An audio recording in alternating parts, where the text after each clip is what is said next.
México.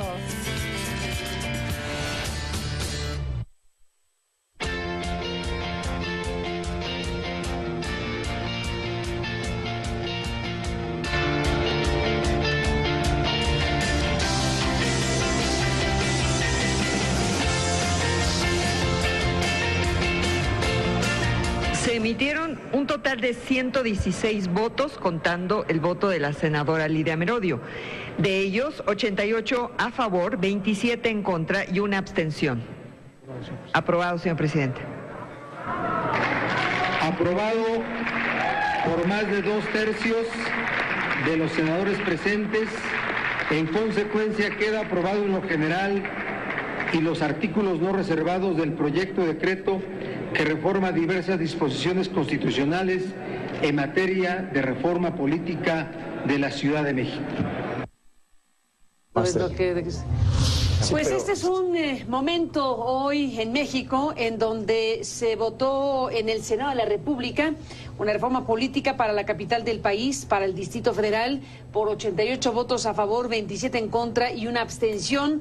Pues en el Pleno de la Cámara Alta se aprobó este dictamen que, bueno, pues le daría una nueva personalidad jurídica a la capital del país, digámoslo en términos generales.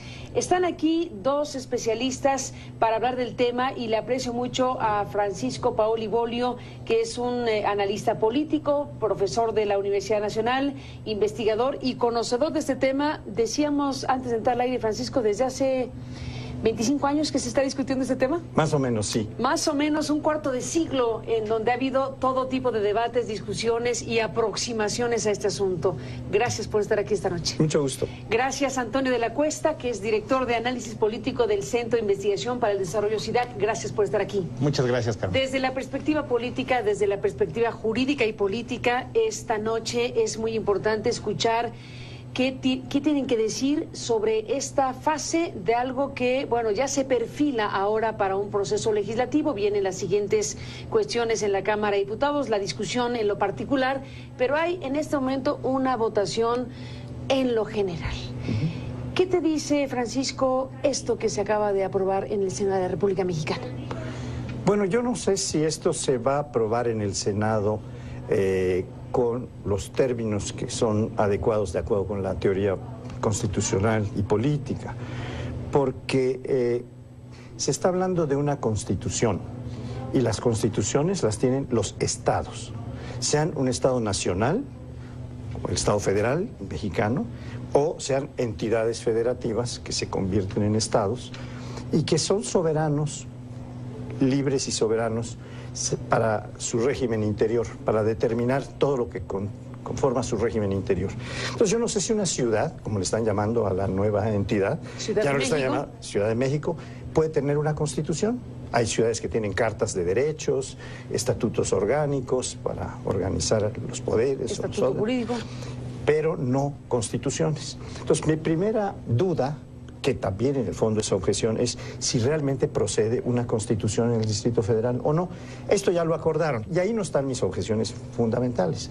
Mis dudas fundamentales están en el constituyente que se está tratando de organizar, porque un constituyente que es originario, porque es el único que puede haber, se da en cuanto que los que van a decidir son los soberanos, es decir, los ciudadanos. Cuando este constituyente está integrado en una proporción por designaciones, es decir, por nombramientos de dedo que hacen el presidente de la República, el jefe de gobierno del Distrito Federal y las cámaras, pero que no están haciendo elección, están haciendo designación de 40 de los 100, pues me parece que eso va a tener una cierta ilegitimidad, porque no lo está eligiendo un soberano, como hace cualquier constituyente de cualquier parte, incluyendo pues, perspectivas que pueden ser muy conservadoras. Yo diría que estoy de acuerdo en que hay que buscar las fórmulas para que los ciudadanos de la Ciudad de México, que vivimos en la Ciudad de México, tengamos los mismos derechos y las mismas responsabilidades que tienen el resto de los ciudadanos que viven en estados de la República.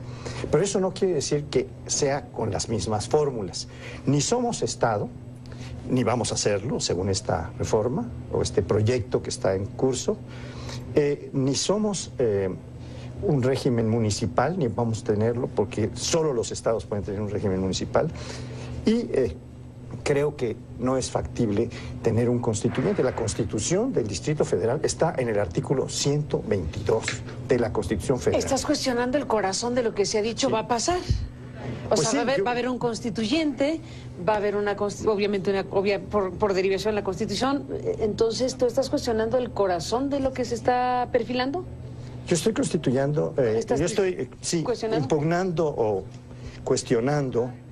Yo mismo tengo muchas dudas al respecto, pero hay cosas que me son totalmente claras. ¿Quiénes tienen constitución? Los estados. Pueden ser estados federales, entidades federativas, o pueden ser estados nacionales. Entonces no va a ser... Pero no una ciudad. ¿No va a ser el estado 32? No, eso ya está acordado que no. No va a ser el estado 32. ¿Qué piensas, Antonio de la Cuesta, de lo que se está perfilando esta primera fase ya para una reforma política del DF, una nueva situación para este lugar? Mira, son 53 cambios a artículos constitucionales, la mayoría de los cuales lo único que hace es cambiar, o más bien borrar el nombre de Distrito Federal y cambiarlo por entidades federativas e incluir en ese corpus a lo que va a ser la Ciudad de México. Hay despropósitos tales como, por ejemplo, en el artículo 44, que se dice que en un dado caso de que los poderes federales salgan de esta demarcación, incluso perderíamos nosotros el nombre de Ciudad de México. Porque la Ciudad de México, si se establece en Cancún, los poderes, ¿y entonces? En Cancún sería la Ciudad de México. No sé cómo nos llamaríamos nosotros. En el actual texto constitucional se dice que esta zona se llamaría algo así como el estado del Valle de Anáhuac o el Valle de México, tal, ¿no? Si llegara a trasladarse el poder. Los poderes centrales sí, a otro lugar. Eso es un ejemplo de muchos de los despropósitos que están en esta reforma. Lo que mencionaba el maestro Paoli es cierto. No queda muy claro ¿cuál va a ser el estatus como entidad federativa de la Ciudad de México? ¿Por qué? Sigue habiendo una distinción entre el 115 constitucional, que nos habla de cuál es el estatus de los municipios, y el 122, que cuál es el estatus hasta este momento del Distrito Federal. Ahora será Ciudad de México. El 122 es el que más se modifica en esta reforma. Pero si realmente fuéramos a tener, digamos, un cambio sustantivo, es decir, que las delegaciones se convirtieran en municipios, que no lo va a ser. ¿Alcaldías? Van a ser alcaldías y así es como están nombradas. ¿Y cuál es la diferencia entre alcaldía y municipio? Toda. ¿Toda? Porque siguen siendo delegaciones, con las atribuciones administrativas de las delegaciones, pero sin los poderes que a la fecha tienen los municipios, que todavía que no pasa... Policía, por ejemplo. Policía, que eso también lo quieren cambiar con el mando único, que es una reforma que, como sabes, se va a patear hasta la siguiente legislatura, eso hasta septiembre. Pero todas las atribuciones de las delegaciones prácticamente se quedan intactas. Entonces, son alcaldías, no son municipios, son dos cosas totalmente diferentes. Ahora, curiosamente, el que sí va a quedar empoderado va a ser el jefe de gobierno de la Ciudad de México, ya no va a ser jefe de gobierno del Distrito Federal. ¿Por qué? Porque a diferencia de los gobernadores de los estados, él va a tener una potestad centralizada con respecto a las alcaldías. No así los gobernadores respecto a sus municipios, que todavía los municipios tienen ciertas cuestiones autónomas. O sea, ¿va a ser una mezcla de jefe de gobierno, regente? ¿Qué va a ser? Va a ser ¿Cuál es la figura que se va a utilizar para el gobernante de la Ciudad de México? Se va a seguir llamando jefe de gobierno, pero de la Ciudad de México, en lugar del Distrito Federal. Así es. Y lo que mencionaba también el maestro Paoli respecto a cómo se va a conformar el constituyente, ellos, quienes, digamos, en tribuna hablaron a favor de este dictamen y de una adenda, porque además hay que recordar que la Comisión de Puntos Constitucionales, las dictaminadoras, que fueron Puntos Constitucionales, Estudios Legislativos Primera y Distrito Federal en el Senado, ya habían sacado un proyecto de dictamen el 14 de diciembre pasado, y era el que se estaba discutiendo, pero hoy se sacó una adenda, es decir, una adición, una serie de modificaciones, donde el punto más controversial durante todos estos años, no es de ahorita, sino de muchos años, era cómo se iba a conformar ese constituyente, es decir, quienes van a redactar la Constitución. Y ahí va a estar el problema, porque, como lo mencionaba el maestro Paoli, va a haber 40 que van a ser por designación, 14 senadores, 14 diputados, 6 designados por el presidente Peña y 6 designados por el jefe de gobierno Miguel Ángel Mancera.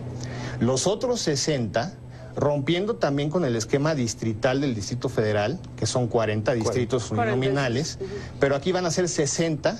Todos esos 60 se van a someter a votación si se aprueba todo, el próximo 6 de junio de 2016. ¿Sí? Esa tendremos que acudir a votar los capitalinos y de acuerdo a la proporcionalidad que obtenga cada partido, esos 60 diputados van a ser distribuidos. Es decir, si el PRD obtiene 20%, será 20% de esos 60. Y así, respectivamente, con los partidos. Déjenme, Antonio Francisco, volver después de una pausa.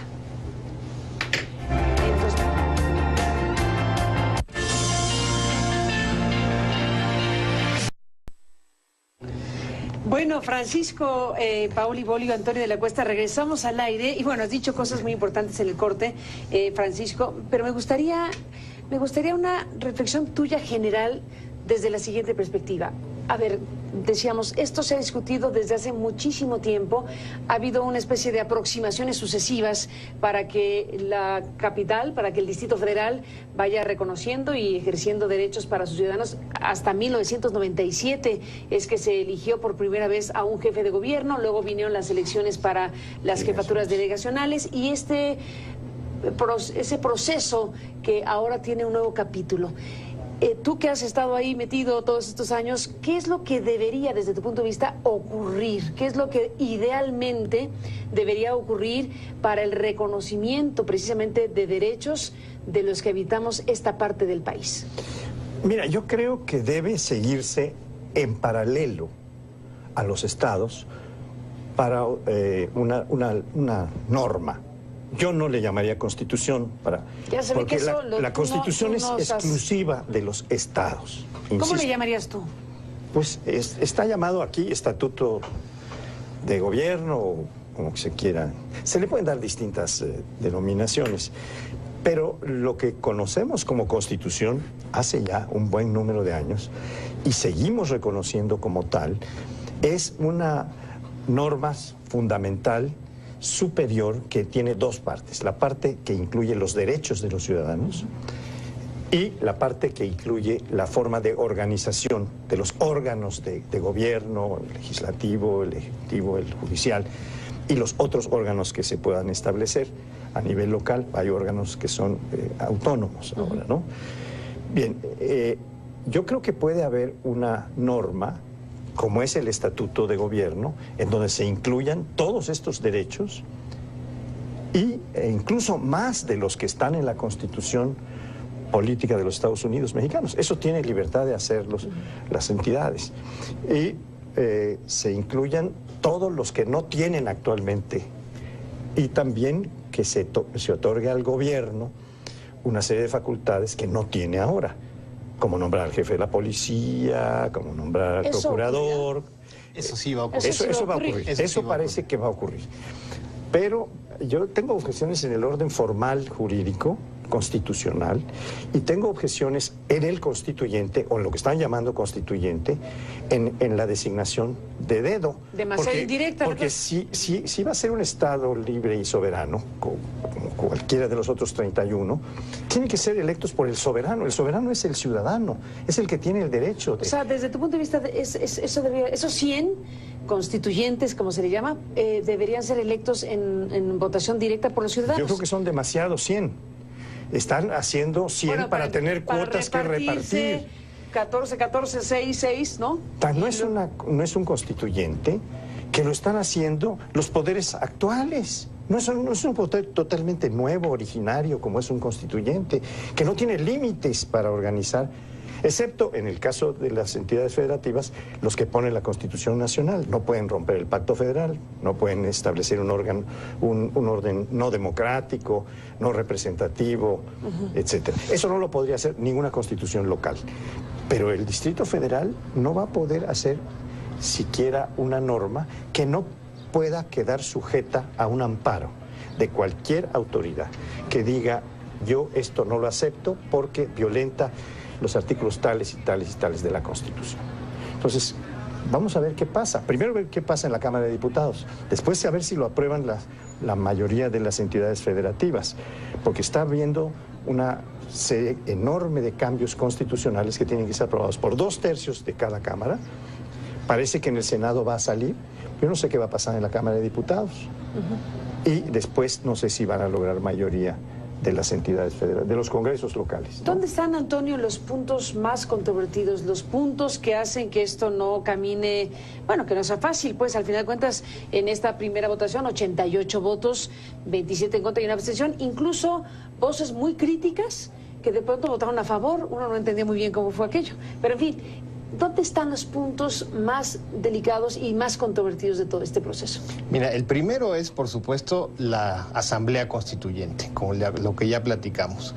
El segundo van a ser los tiempos. Los tiempos van a ser muy importantes, es decir, porque van a ser los diputados entrantes los que vayan a estar, digamos, designados entre ese cuerpo de 14 que van a estar entre los 40. Va a haber una conformación diferente del Congreso con la elección del 7 de junio en Cámara de Diputados. El Senado se mantiene exactamente igual. Pero el jefe de gobierno sigue teniendo un estatus distinto al de los gobernadores. También, a pesar de que el Distrito Federal va a continuar siendo entidad federativa, que ya lo era, simplemente eran estados y Distrito Federal, va a ser una entidad federativa excepcional. Eso va a continuar siendo. Va a ser excepcional en el hecho de que los capitalinos vamos a seguir sin tener los derechos políticos plenos como lo tienen los ciudadanos de los estados de la República. ¿En qué parte nosotros no tendremos derechos plenos? Exactamente en que, pues digamos, la manera en la que se designa este constituyente, que es mixto, es por designados y por la representación proporcionada del voto de los partidos. De entrada ahí hay un problema de legitimidad que creo que sí es importante. Después, la cuestión de que las delegaciones no tengan atribuciones de municipios nos hace, pues digamos, también que vivamos en demarcaciones de segunda categoría.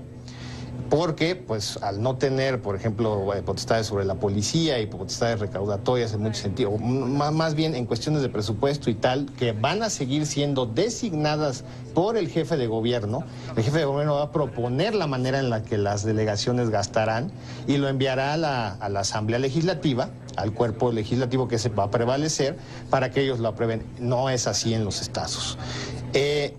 Y vamos a seguir siendo un estado de excepción como tal. O sea, la Ciudad de México va a seguir siendo algo muy similar, administrativamente hablando, a lo que es hoy el Distrito Federal. El Estatuto de Gobierno va a desaparecer, eso ya es un hecho. Eso, la Constitución ya está, creo que pactada, y va más allá de lo jurídico, si me permiten decirlo.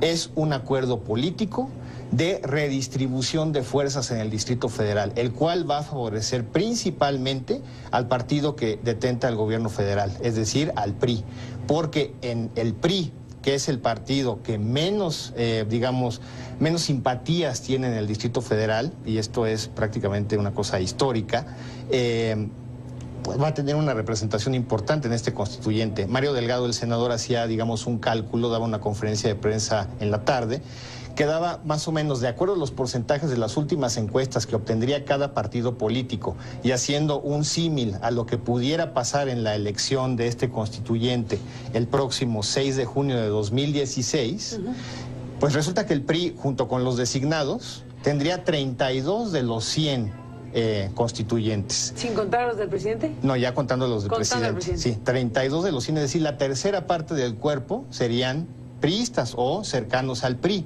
lo cual, si vemos las votaciones en el Distrito Federal, si el PRI llegara al 20% y fuera esto, digamos, proporcional a rajatabla, pues tendría a 2 de cada 10, no a 3 de cada 10, como va a ser o pudiera ser de acuerdo al escenario de las encuestas. Déjenme, Francisco Antonio, volver después de la pausa en la parte final. Regresamos.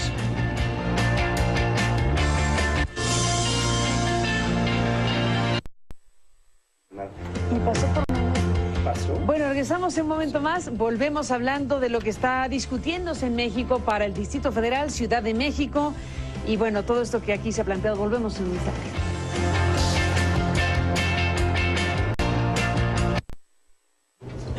Bueno, entramos en la parte final, Francisco Antonio. Se nos acabó el tiempo, pero ¿con qué te despides? ¿Con qué reflexiones? Una vez visto que no están muy felices con lo que ha pasado, por lo que veo los dos. Yo me despido con dos... ¿Tú me permitirías algo? Antes de entrar al aire, yo les pregunté que para una cuestión rápida y ejecutiva, ¿cuánto pondrían del 1 al 10?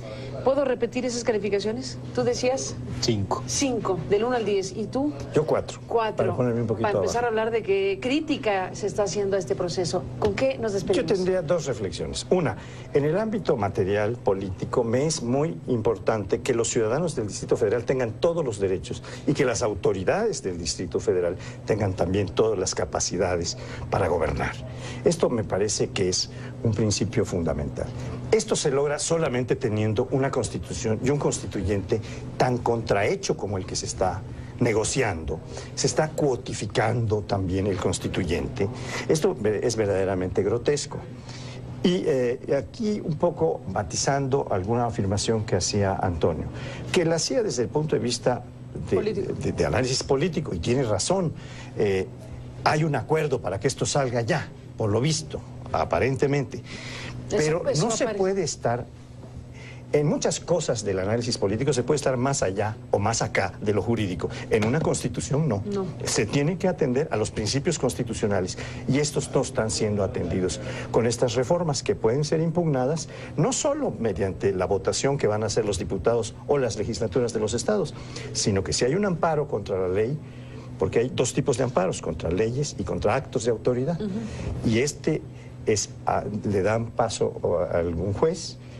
Esta constitución puede durar lo que un merengue a la puerta de una escuela. ¡Qué barbaridad! O sea, que una gran fragilidad, ¿le ves? Pues sí. Una gran... Vaya metáfora. Es un acuerdo político codificado que puede cambiarse por otro que venga después. Sobre todo después de las elecciones de 2015. ¿Qué tal? Cuando la correlación cambie. ¿Cómo te despides después de esto que dice Paoli Bolio? Pues simplemente que jurídicamente es una bomba de tiempo. Sin embargo, políticamente era algo que se tenía que hacer, sobre todo en las negociaciones con el PRD. ¿Por qué hacerlo así si es frágil como se plantea? Porque muchas cosas se han hecho así durante esta... No, y muchas cosas se han hecho así en esta legislatura, ¿eh? O sea, hay lagunas en la reforma energética, hay lagunas en la reforma de transparencia, hay lagunas en prácticamente todas las reformas. Pero en este caso, en la óptica política, entonces, tú dices, ¿se tenía que hacer porque ya había que cumplirle a alguien esa reforma? Habría que cumplirle a alguien. Habría que cumplirle a alguien y además se lograron las condiciones del partido mayoritario a nivel federal, que es el PRI. El PRI no transitó la reforma política del DF en los últimos 15 años, o nunca, básicamente, porque no tenía, digamos, una parte proporcional de que ellos querían de ese pastel a la hora de construir el nuevo marco jurídico del Distrito Federal. ¿Y tú dices que ahora tienen ese pedazo de pastel? Lo tienen y demás. Y demás. Y demás. Pues ahí está un asunto que habremos de seguir muy de cerca. Faltan otros capítulos importantes. Vamos a ver qué pasa en la Cámara de Diputados y si la aprueban fast track o no. ¿Tú piensas que la van a aprobar fast track? ¿Antes del 30 de abril? ¿Antes del puente? Sí, porque el periodo ordinario, recordemos que acaba el 30 de abril. El reloj legislativo... Pero un tema así merece discutirse muy ampliamente, ¿no creen? Pues tal vez ya se discutió, como se ha discutido muchas de las reformas en esta legislatura, ¿eh? Pues estaremos muy al pendiente en las próximas horas. Antonio, Francisco, a los dos, gracias por estar aquí para hablar de ello y estemos en contacto porque esto apenas empieza en una parte de esta historia. Con mucho gusto. Gracias a los dos. Carmen. Y a usted que nos permitió acompañarle. Pásela bien y le esperamos en la próxima. Hasta mañana. Hay otro recurso político que se toma.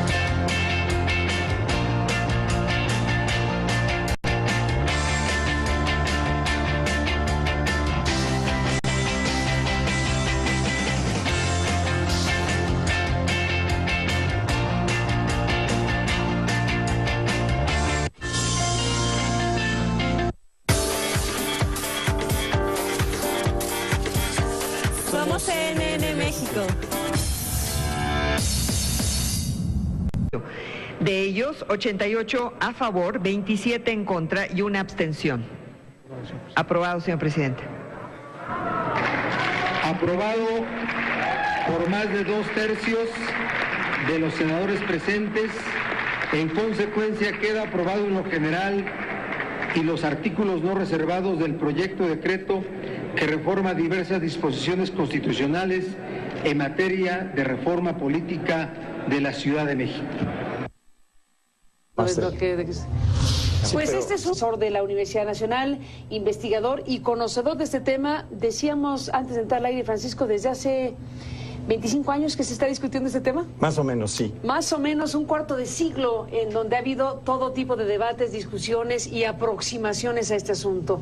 Gracias por estar aquí esta noche. Mucho gusto. Gracias, Antonio de la Cuesta, que es director de análisis político del Centro de Investigación para el Desarrollo CIDAC. Gracias por estar aquí. Muchas gracias, Carmen. Desde la perspectiva política, desde la perspectiva jurídica y política, esta noche es muy importante escuchar ¿qué tienen? Un momento hoy en México en donde se votó en el Senado de la República una reforma política para la capital del país, para el Distrito Federal, por 88 votos a favor, 27 en contra y una abstención. Pues en el Pleno de la Cámara Alta se aprobó este dictamen que, bueno, pues le daría una nueva personalidad jurídica a la capital del país, digámoslo en términos generales. Están aquí dos especialistas para hablar del tema y le aprecio mucho a Francisco Paoli Bolio, que es un analista político, profesor. Somos CNN México.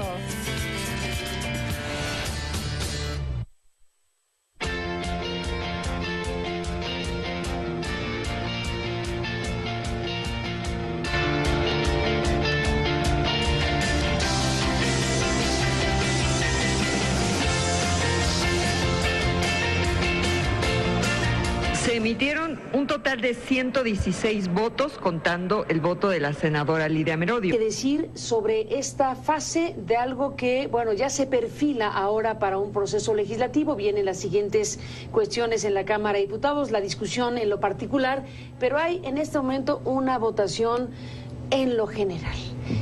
¿Qué te dice, Francisco, esto que se acaba de aprobar en el Senado de la República Mexicana? Bueno, yo no sé si esto se va a aprobar en el Senado con los términos que son adecuados de acuerdo con la teoría constitucional y política, porque